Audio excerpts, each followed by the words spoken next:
ঠাকুর ফেলবে, ঢুকছে চুপি চুপি ঢুকছে আমাদের বাড়িতে, ঠাকুর ফেলবে চুপি চুপি ঢুকে গিয়েছিল।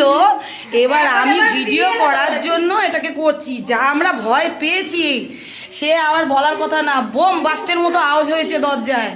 আয় এবার রিয়েলি আয়, রিয়েলি আয়।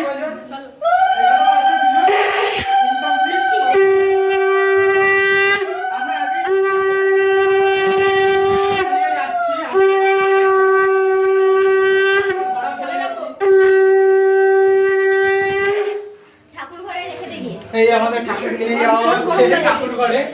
এই যে করে দিয়ে মায়ের কোলে দিয়ে দাও, মার বাবা ধরো, মার বাবা ধরো, এইদিকে তাকাও, ভিডিওর দিকে তাকাও, মার বাবা।